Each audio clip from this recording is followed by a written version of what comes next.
অনেক দিন আগে গভীর জঙ্গলে এক বাঘ ও এক সিংহ বাস করত। তারা দুজনেই ছিল শক্তিশালী ও সাহসী, কিন্তু তাদের মধ্যে ছিল এক প্রতিযোগিতা, কে জঙ্গলের প্রকৃত রাজা। যদিও সিংহকে সাধারণত পশুরাজ বলা হয়, বাঘও মনে করত যে সে কম কিছু নয়। প্রতিদিনই তারা নিজেদের মধ্যে প্রতিদ্বন্দ্বিতা করত, কিন্তু কেউ কারোর থেকে এগিয়ে যেতে পারত না। একদিন দুজনে সিদ্ধান্ত নিল যে তারা একে অপরের মুখোমুখি হবে না, বরং নিজেদের শক্তি ও মেধা কাজে লাগিয়ে জঙ্গলের সমস্যাগুলোর সমাধান করবে। যে বেশি অবদান রাখবে সেই প্রকৃত সিদ্ধান্ত নেবে এবং প্রকৃত রাজা হবে। এই সিদ্ধান্তের মাধ্যমে তারা জঙ্গলে অন্যান্য প্রাণীদের কাছে একটি বার্তা দিতে চেয়েছিল যে ক্ষমতায় আসল অর্থ শুধুমাত্র শক্তিতে নয়, বরং অন্যকে সাহায্য এবং সুরক্ষা দেওয়ার মধ্যে লুকিয়ে আছে। প্রথমে বাঘ তার চতুরতা ও গতি কাজে লাগিয়ে জঙ্গলের বিভিন্ন জায়গায় শিকারীদের ফাঁদ ধ্বংস করে দিল।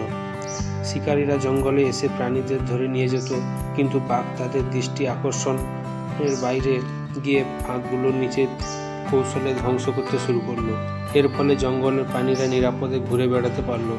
অন্যদিকে সিংহ তার প্রতাপ ও দুঃসাহস দিয়ে জঙ্গলের শান্তি রক্ষা করলো। সে প্রাণীদের মধ্যে যে কোনো ঝগড়া বা সমস্যার সমাধান করত। তারা ন্যায় বিচার করার ক্ষমতা ও সাহস দেখে অন্য প্রাণীরা তাকে সম্মান করতে লাগলো।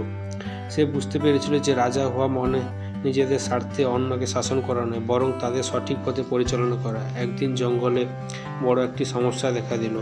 এক প্রবল খরা দেখা দেওয়ায় জলের অভাব দেখা দিল এবং জঙ্গলে শুষ্ক হয়ে গেছিল। প্রাণীগুলো বেঁচে থাকার জন্য হাহাকার করছিল। তখন সিংহ ও বাঘ একত্রিত হয়ে একটি সমাধান খুঁজে বের করার সিদ্ধান্ত নিল।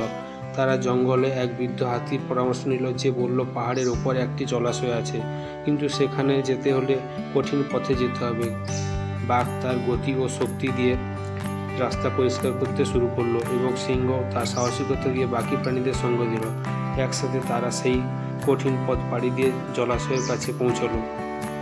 সিংহ বাঘের এই সম্মিলিত প্রচেষ্টায় জঙ্গলে আবার জল ভরে উঠল এবং প্রাণীগুলো নতুন করে জীবন পেতে শুরু করলো। এই ঘটনা থেকে জঙ্গলবাসীরা বুঝতে পারল প্রকৃত রাজা হওয়ার অর্থ শক্তিশালী হওয়া নয়, বরং অন্যদের সাহায্য ও সুরক্ষা দেওয়া।